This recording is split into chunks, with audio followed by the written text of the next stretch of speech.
Hello and welcome to my channel English Minglish. Let's discuss. Let's discuss with Sandhya Sawant.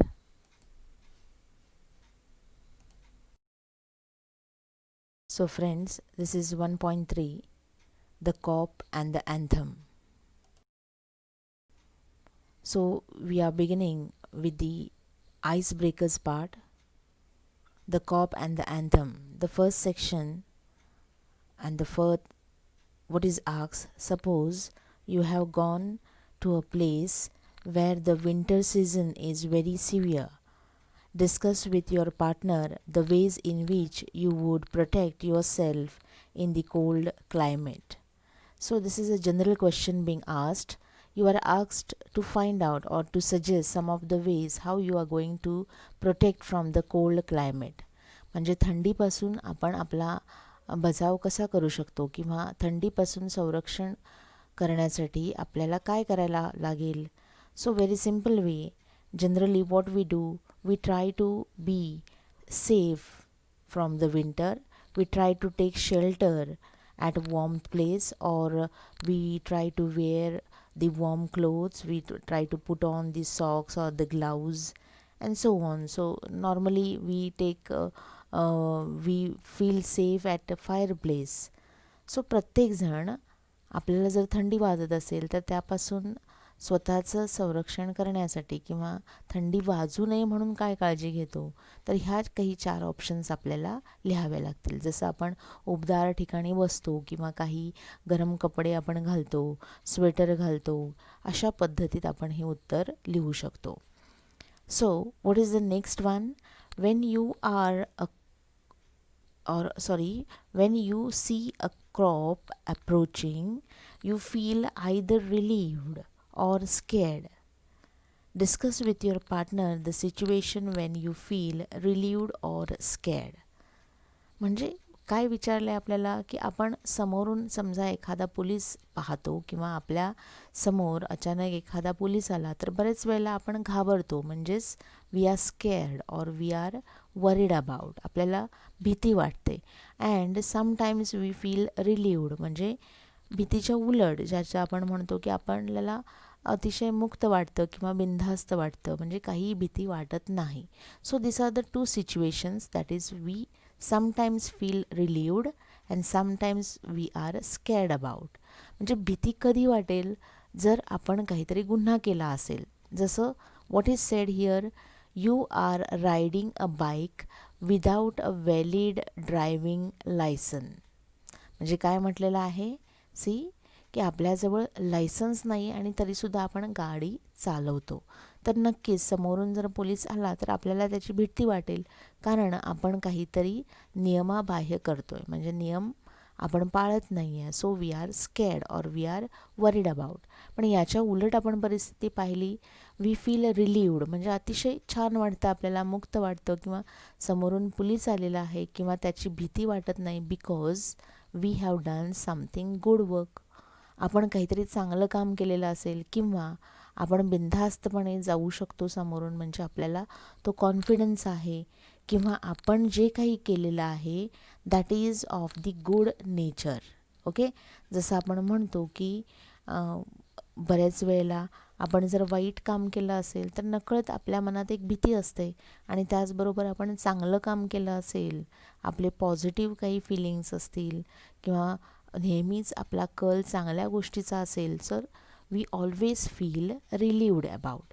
So अशा पद्धतीत ह्या प्रश्नाचे उत्तर आपण देऊ शकतो. Now the third part is what? Discuss some of the motivating things that can change a person's life. One is given. आता पहिल्यांदा काय विचारलेलं आहे? You are asked to discuss और you must know some of the motivating things. आपल्याला स्वतःला प्रेरणादायी असणाऱ्या किंवा प्रोत्साहित करणाऱ्या अशा कोणत्या गोष्टी आहेत? Okay, that can change our own life, म्हणजे आपल्यामध्ये काही गोष्टी अशा समोर आपण पाहतो किंवा त्याच्यामधून आपण जातो आणि आपल्याला एक नवीन काहीतरी उत्पत्ती होते किंवा नवीन त्याच्यामधून शिकता येतं. We naturally change our persons life किंवा we change our personal life, our self, we develop our self. असं केव्हा होऊ शकेल? That is what is said, listening to an inspirational speech or inspiring speech. किंवा बऱ्याच वेळेला आपण अशी काही भाषणं ऐकतो किंवा एखादा आपण इवन फिल्म पाहतो, एखादा सुविचार आपण वाचतो, ऐकतो, तर त्याच्यामधून आपल्याला काहीतरी प्रेरणा ही नक्कीच मिळत असते. So you can write the answers like always you think positive or you try to keep your mind creative. म्हणजेच वारंवार आपण काही नवनवीन गोष्टी शिकण्याचा प्रयत्न करणे. Be confident or learn new things. Know about your self, म्हणजे स्वतःविषयी आपण अधिक माहिती करून घेणं किंवा स्वतःमध्ये असलेल्या त्रुटी, कमतरता त्या काढून टाकणं. Everything is related with motivating yourself. So it is said that you have to work hard or you have to be busy with some or the other things. म्हणजे नेहमीच आपण काहीतरी करत राहायला हवं, चांगलं आपण त्याच्यामधून स्वतःला शिकवण दिली पाहिजे, right. We have to get knowledge of different things and everything. This means that this actually inspire you, motivate you and develop you. So these are some of the sections or some of the part related with the icebreakers. So let's move ahead.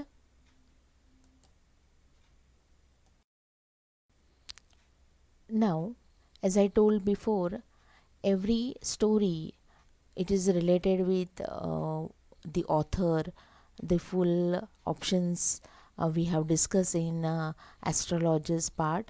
So here also, first we are going to discuss about the author.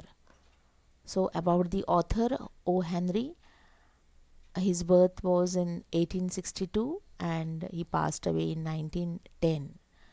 So his full name is William Sidney Porter. Actually we know him through his pen name. म्हणजे writing करण्यासाठी, लिखाण किंवा प्रत्येक त्याने जे काही साहित्य लिहिलं त्याच्यामध्ये जे त्यांनी स्वतःचा उल्लेख जो केला, that was the name called as O Henry and it was actually his pen name. So people use the term smile with tears. म्हणजे बऱ्याच वेळेला त्यांची जी ओळख आहे ती म्हणजे स्माईल विथ टिअर्स असं म्हटलं गेलं आहे. आता हे कशाबद्दल आहे किंवा का आहे हे आपण स्टोरीमधून किंवा लेसनमधून आपण शिकणार आहोत किंवा पाहणार, आपल्याला समजेल. So he is always known as a smile with tears as his stories have twist and surprise endings. म्हणजे खरं तर अचानक म्हणजे आपल्याला एका गोष्टीची जाणीव होते आणि अचानक त्याच्यामध्ये ट्विस्ट येतो, काहीतरी बदल होतो आणि शेवट जो आहे तो अतिशय वेगळाच, जो आपल्याला कधीही म्हणजे अचानकपणे समोर आलेला आहे, आश्चर्यकरित करणारा असा जो काही एंड होतो स्टोरीचा, that he was known for. That is smile. आपल्याला चांगलं वाटतं, आता स्टोरीचा काहीतरी शेवट चांगला होणार आहे असं वाटतं आणि त्या क्षणाला आपल्या डोळ्यामध्ये पटकन टीयर्स म्हणजे पाणी येऊ शकतं. So this was his own style. And very important thing, the whole stories or the writings of O Henry, as we see or as we have gone through, maybe you have read some of the stories and so on.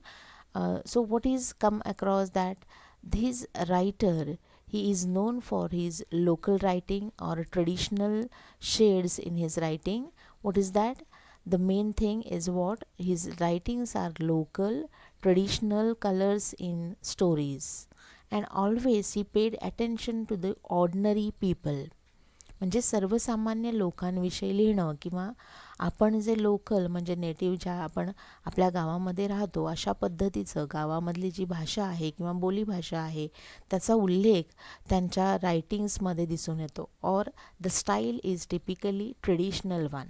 So it is said it has the colour of our tradition or their own tradition. So of course जसं आता आपण म्हटलं की surprise ending ही सुद्धा एक त्यांचं वैशिष्ट्य आहे. So here we are going to study about the Cop and the Anthem, and this is one of the well-known story written by O. Henry. So let's in short, I want to talk about the cop and the anthem. म्हणजे हा जो काही अभ्यास आपण पाहणार आहोत त्याच्यामध्ये COP आणि अँथम ही पूर्ण हा लेसन वाचण्यापूर्वीच आपण थोडीशी ह्या स्टोरीविषयी माहिती घेऊयात. The story is about homeless ordinary man called as सोपी. म्हणजे काय नाव दिलेलं आहे, अतिशय महत्त्वाचं म्हणजे द सोपी is the name of the person. Okay, and he is homeless, म्हणजे त्याला घर नाही आहे. अशा पद्धतीत एक व्यक्ती आपल्यासमोर येते ह्या स्टोरीमध्ये. He thinks of the alternatives.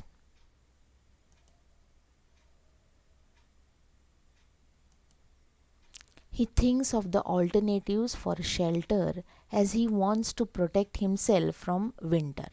म्हणजे ह्या वाक्याचा अर्थ काय आहे, सोपी नावाची जी व्यक्ती आहे, म्हणजे मुळात विंटर सीझन चालू होतोय आणि थंडीचा हा जो काही सीझन आहे, ऋतू आहे. So that person is a homeless and he thinks about his protection from the winter. म्हणजे आपल्याला काहीतरी थंडीपासून बचाव होण्यासाठी स्वतःचा काहीतरी उपाय आपण शोधला पाहिजे हे त्याच्या डोक्यात येतं. And Soapy longs for something strange. He thinks to be arrested. म्हणजे हा जो विचार आहे की थंडीपासून किंवा काहीतरी आपण संरक्षण स्वतःचं केलं पाहिजे.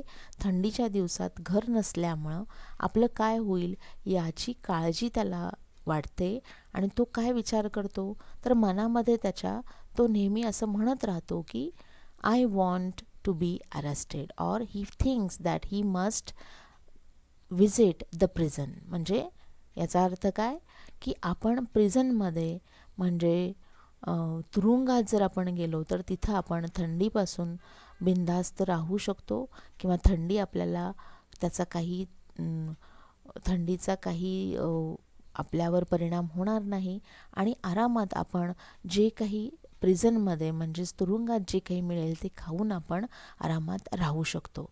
So his wish was something different that he want to be arrested. So he tries to commit minor crimes to spend winter in prison. So naturally त्याला तुरुंगात जायचं असतं आणि त्यामुळं काय करतो तो, तर काहीतरी छोटे म्हणजे मायनरचा अर्थ काय लहानसे असे तो गुन्हे करण्यास स्वतः सुरुवात करतो. म्हणजे आपल्या एका विचारामुळे तो गुन्हा किंवा तुरुंग या विषयाकडे जाऊ लागतो किंवा स्वतःची So we are starting with the lesson, the cop and the anthem. So this is the text, our text page number 28.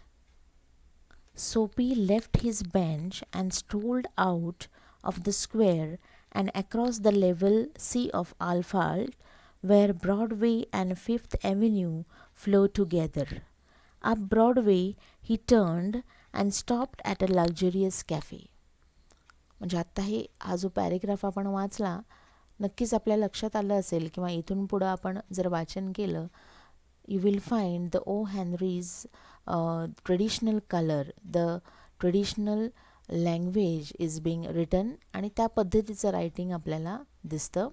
Now the Soapy he left his bench. म्हणजेच काय, तर जसं आपण सुरुवातीलाच म्हटलं की सोपी हा जो काही सामान्य एक मनुष्य किंवा एक व्यक्ती जी आहे त्याच्याकडे घर नाही आहे. Means he is homeless and he is living or right now he left his bench म्हटलं आहे म्हणजेच त्याचं घर हे म्हणजे एक बेंच आहे. Now he was on that bench म्हणजे त्यानं तो बेंच आता सोडला आणि तो भटकत आता पुढं निघालेला आहे. थोडासा तो चौकात आला, रस्त्यावर आला, तिथं ब्रॉडवे आणि फिफ्थ ॲव्हेन्यू हे दोन्ही रस्ते एकत्र आले आहेत असं वर्णन केलं आहे. अँड नाव ब्रॉडवेकडे त्याला जायचं आहे because there is one luxurious cafe. So this luxurious cafe and Sophie they are now connected. So what is sed ahead, he was looking for a luxurious म्हणजे अतिशय आराम किंवा असं भव्य असं एक कॅफे आहे, भव्य दिसणारं हॉटेल. त्यासमोर तो थांबतो. नाव सोफी हॅड कॉन्फिडन्स, म्हणजे हे सगळं करत असताना त्याच्या मनामध्ये एक विचार आहे की आपण आता इथून चाललोय, थंडीपासून आपलं कुठंतरी संरक्षण आपण स्वतःहून केलं पाहिजे. तो विचार आपल्याला पुढं दिसून येणार आहे. And with that in mind he is confident with his thought and he walks ahead with, see what is said, he is confident in himself. From the lowest button of his vest upward he was shaven and his coat was trim and his neat black bow had been presented to him by the lady missionary on Thanksgiving Day. म्हणजे वर्णन सोफीचं आहे. त्यामध्ये म्हटलं आहे की तो नीटनेटका, म्हणजे त्याने चांगले कपडे घातलेत, शेविंग केलेलं आहे, म्हणजे दिसायला ती एक छान व्यक्ती दिसते. अँड व्हॉट इज इम्पॉर्टंट, त्यानं जे काही घातलेले आहेत कपडे त्याच्यामध्ये नक्कीच त्याचा कॉन्फिडन्स आहे. पण कोटाच्या शेवटच्या बटनापासून वरचं वर्णन तिथं दाखवलेलं आहे. म्हणजे नक्कीच हा जो कोट आहे, कोटाच्या काय म्हटलेलं आहे की शेवटच्या बटनापासून वर त्यांनी स्वतःबद्दल आत्मविश्वास दाखवला. याचा अर्थ त्याच्या खाली जे कपडे आहेत किंवा कोटाचं जसं आपण शेवटचं बटन सोडलं तर त्याच्या खाली पूर्ण म्हणजे सोफी ही व्यक्ती तिने जे घातलेले कपडे किंवा इतर ज्या गोष्टी आहेत त्या थोड्याशा आपल्याला इथं म्हणजे असं सांगून जातात की he was very poor, he was not having that type of perfect dress on him, but he was very confident in him. म्हणजे जे काही त्यांचं जे काही वरील भाग जो होता तो बऱ्यापैकी नीटनेटका होता आणि स्वतः त्याने दाढी वगैरे व्यवस्थित केली होती, त्यामुळं तो एक छान दिसत होता. आणि हा जो काही कोट आहे तो त्याला थँक्सगिव्हिंग डे, म्हणजे असं म्हटलं जातं की ख्रिश्चन धर्मामध्ये there is actually a Thanksgiving Day on every Thursday of November. It is actually the religious work आणि त्यामध्ये तो दिवस साजरा करतात, जेवण वगैरे देतात आणि अशा पद्धतीत एक कल्चर तिथं त्यांनी आपलं दाखवलं आहे. So the story moves ahead. Now he says he was on the table, he was nearly on the table of the restaurant and success would be his. म्हणजे त्याला असं वाटतं की आपण आपल्या हातात आता आपलंच सक्सेस, म्हणजे आपण जे काही करणार ते आपल्या बाजूने चांगलंच होणार आहे असा एक आत्मविश्वास त्याला वाटतो. The portion of him that would show above the table would raise no doubt in the waiter's mind. म्हणजे आता जसं आपण म्हटलं की तो जो काही टेबल आणि त्या खुर्चीवर बसलेला आहे, टेबलवरील त्याचा जो भाग जो वेटरला दिसतो तो खरोखरच एक छान नीटनेटका कोणीतरी मनुष्य आपल्याकडे बसलेला आहे. Because the hotel was very luxurious, म्हणजे महागडं असं ते हॉटेल होतं आणि तिथं जाणाऱ्याही व्यक्ती तेवढ्याच श्रीमंत असायला पाहिजेत. पण सोफी एक सामान्य गरीब असा एक घटक इथं दाखवलेला आहे. So he thinks that the waiter will be very much what you call he will not disturb him, so he thinks that everything will be on his part and he will eat the roasted malad duck, thought Sophie. आणि आता रेस्टॉरंटमध्ये जाऊन आपण काय खाऊ शकतो तर roasted Malad duck, म्हणजे तिथली जी काही डिश आहे तिच्याबद्दल सांगितलं आहे. त्याचबरोबर म्हणजे मलाड जातीचं बदक जे आहे भाजलेलं रोस्टेड, त्याचबरोबर एखादी दारूची बाटली किंवा थोडंसं चीज, एखादा coffee cup of a coffee किंवा सिगारेट, ह्या सगळ्या गोष्टी तिथं त्याला मिळू शकतात आणि आपण ते घेणार आहोत असा त्याचा विचार सांगतो. But he says I have $1.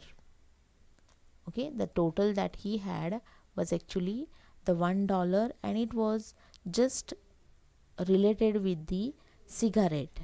आणि इतर ज्या काही वस्तू त्यानं ज्या काही मनामध्ये योजल्या होत्या, मलाड डक अँड एव्हरीथिंग, म्हणजे त्याच्याकडे त्याच्यासाठी पैसे अजिबात नव्हते. So he was very much poor and so he thought आपण तिथं हॉटेलमध्ये हे सगळं खायचं, आपल्या विरोधात काहीतरी गुन्हा तिथं तयार होईल आणि नक्कीच ते आपल्याला पोलिसांच्या ताब्यात देतील. So we'll read that part. The total would not be so high as to call forth any extreme of revenge from the cafe management, and at the meat would leave him filled and happy the journey to his winter island. म्हणजे इथं महत्त्वाचा शब्द कुठला येतो तर winter island. आता winter island म्हणजे लेखक म्हणतात की जे काही प्रिझन म्हणून सोफीसाठी आहे ते सोफीसाठी विंटर आयलँडच आहे. थोडक्यात प्रिझनसाठी इथं पुन्हा एक सिनॉनिमस शब्द आपण पाहतो किंवा लेखकाने जो उच्चार केलेला आहे प्रिझनचा तो म्हणजे विंटर आयलँड. विंटरसाठी एक जी जागा त्यांनी शोधली, एक safe position for the Sophie was the prison, and that is nothing but winter island according to the writer. So he says, सोफीच्या मनामध्ये काय विचार आहेत की आता आपण जे काही आहोत इथं आपण बिनधास्त खाऊ शकतो आणि आपण पैसे न दिल्यामुळे आपल्याला नक्कीच हे सगळेजण तुरुंगात पाठवतील. So Sophie was quite sure about this and everything he was just pretending, म्हणजे मनामध्ये त्याचे विचार चाललेत. But as Sophie set foot inside the restaurant door, तो फक्त पाय ठेवतो न ठेवतो तोच the head waiter's eye fell upon him.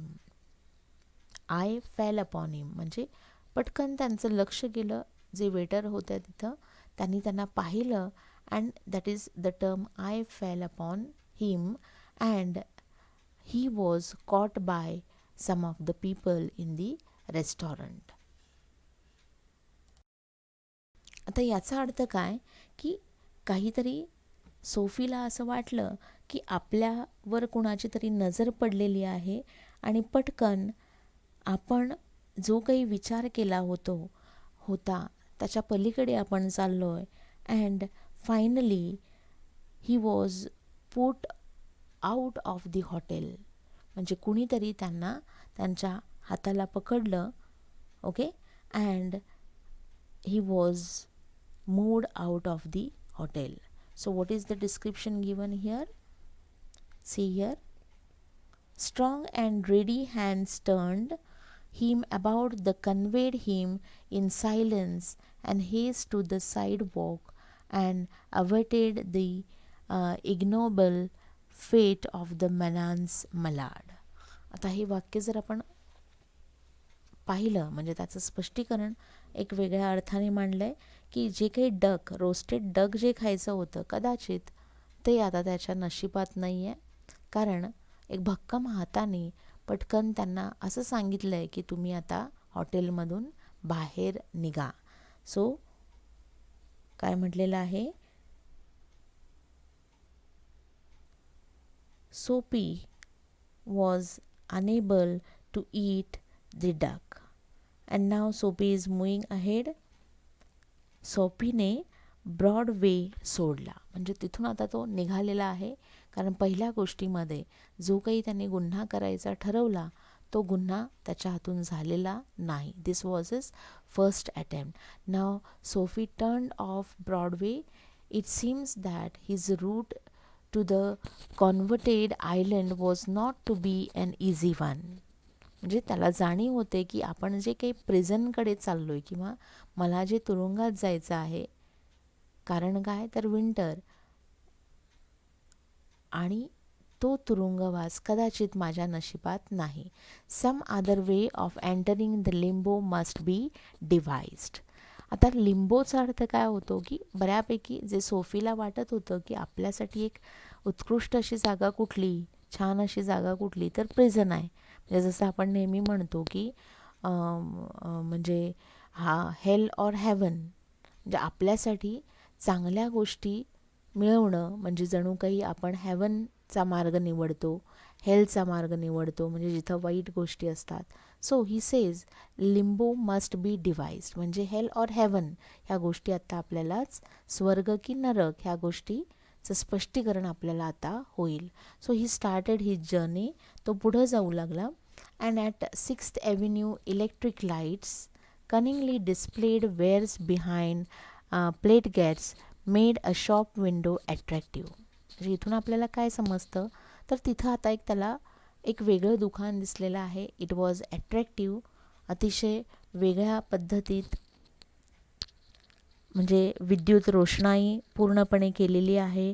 जाणीवपूर्वक काचेच्या वस्तू मांडून ठेवलेल्या आहेत आणि दुकानाचा जो काही दर्शनी भाग आहे तो अतिशय आकर्षित केलेला आहे.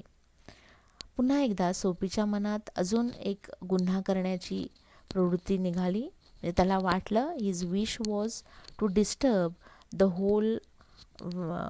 Hole things those were in that window. म्हणजे काचेच्या ज्या वस्तू ठेवलेल्या आहेत त्या पूर्णपणे आपण काहीतरी त्याच्यावर केलं पाहिजे. म्हणजेच काय करतो Soapy, he just pick up the stone. तो एक दगड उचलतो आणि तो दगड तो त्या विंडोच्या दिशेने फेकतो. So what is said, Soapy took a stone and dashed it through the glass. People came running round the corner, a policeman in the lead. म्हणजे हे पाहिल्यानंतर नक्कीच तिथं लोक आणि त्याचबरोबर एक पोलीस समोर आलेला आहे. इट वॉज ॲट लीड, म्हणजे पुढं आलेला आहे तो. Soapy stood still with his hands in his pockets and smiled at the sight of brass buttons. आता सोफी तिथं समोरच आहे. त्याला अतिशय आनंद झाला, कारण आता पोलीस त्याला पकडून नेणार आहेत आणि त्याची इच्छा पूर्ण होणार आहे. So he was smiling, he was staying there and his hands actually in his pocket. म्हणजे अतिशय बिनधास्त असा तो राहिलेला आहे. बट त्याचं जे वागणं आहे ते पाहून पोलिसाला, म्हणजेच दॅट पोलिसमॅन, त्याला काही वाटत नाही. And he asks where the man that done this. म्हणजे हा तो मनुष्य कुठं आहे ज्यानं या काचेच्या वस्तूंवर दगड फेकलेला आहे, असं तो विचारतो ॲजिटेटेडली. म्हणजे अतिशय नर्वस होऊन, म्हणजे जणू काही आत्ता त्या माणसाला आपण पकडायलाच हवं अशी एक इच्छा मनात ठेवून ती व्यक्ती सोफीला विचारते. Don't you think that I might have had something to do with it, said Soapy with a friendly voice as one of its great good fortune. पण या उलट सोफी काय म्हणतो, मीच हे केलेलं आहे असं तुम्हाला वाटत नाही आहे का, कारण मी इथंच आहे. आणि तो हे सगळं अगदी प्रेमळ आवाजात विचारतो. Now the policeman refuse to accept Soapy even as a clue. म्हणजे स्वतःहून सोफी सांगत असतो की तो गुन्हा मीच केलेला आहे आणि मला तुम्ही पकडू शकताय. पण ते सांगण्याची त्याची जी काही पद्धत होती, इट वॉज व्हेरी काइंड. म्हणजे अतिशय नम्रपणे तो सांगत होता. And so police thought that this was not the man who had done the crime. So man who smash windows do not remain the chat with the police, they take to their heels. थोडक्यात एखाद्या व्यक्तीने गुन्हा केला तर तो थांबत नाही आणि तो पोलिसांकडे तर अजिबातच बोलत नाही, गप्पा गोष्टी करत नाही. अशा पद्धतीत ते पोलीस सोफीला समजावून सांगतात. So finally Sophie with a disgust in his heart drifted along twice unsuccessful. म्हणजे अशा पद्धतीत पुन्हा दुसऱ्यांदा क्राईममधून सोफी बाहेर येतो. म्हणजे आपण आता विचार केला पाहिजे की आपली जी विश आहे ती चुकीची आहे. म्हणजे आपण जे काही मागतो, विचार करतो, देवाकडे नेहमी म्हणत असतो आणि ते जर चुकीचं असेल तर आपल्याला सुधारणा करण्याची संधी ही देव देत असतो. And here also Soapy second time was actually protected from the police though he wanted to be the part of prison. अशा पद्धतीत सोफी पुढं चालतो. On the opposite side of the street was the restaurant of no great pretensions. It created a large appetite and modern pursuits. म्हणजे बघा, आता इथं म्हटलेलं आहे की सोफी पुढं चाललेला आहे. रस्त्याच्या पुढील बाजूस एक त्याला रेस्टॉरंट दिसते, अगदी साधेसुधेच. म्हणजे it was not luxurious like the first one.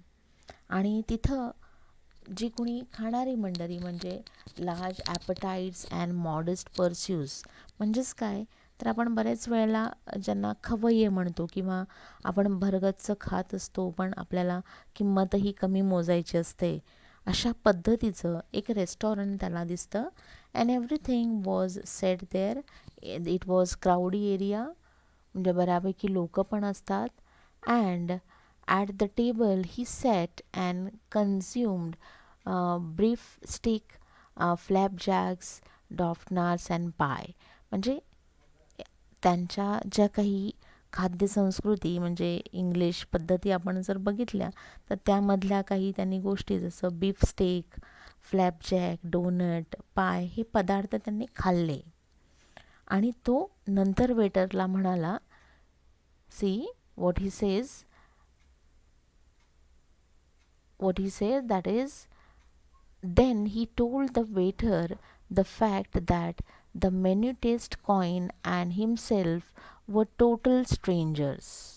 म्हणजे हे वाक्य आपल्याला काय सांगतं की स्ट्रेंजर्स म्हणजे आपण अनोळखी आहोत. काय अनोळखी आहोत तर तुम्हाला पैसे देण्यासाठी माझ्याकडे पैसे नाही आहेत आणि त्यासाठी मी पूर्णपणे अनोळखी आहे.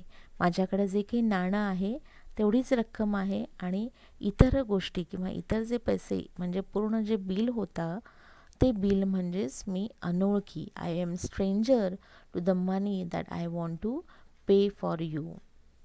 म्हणजेच पूर्ण अर्थ काय, माझ्याकडे तुम्हाला देण्यासाठी पैसे नाहीत. Now it gets what is that, get busy and call a cop, said Sophie.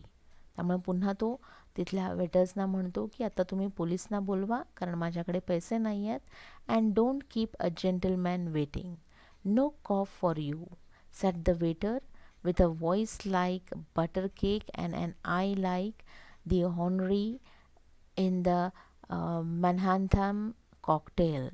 Hey con.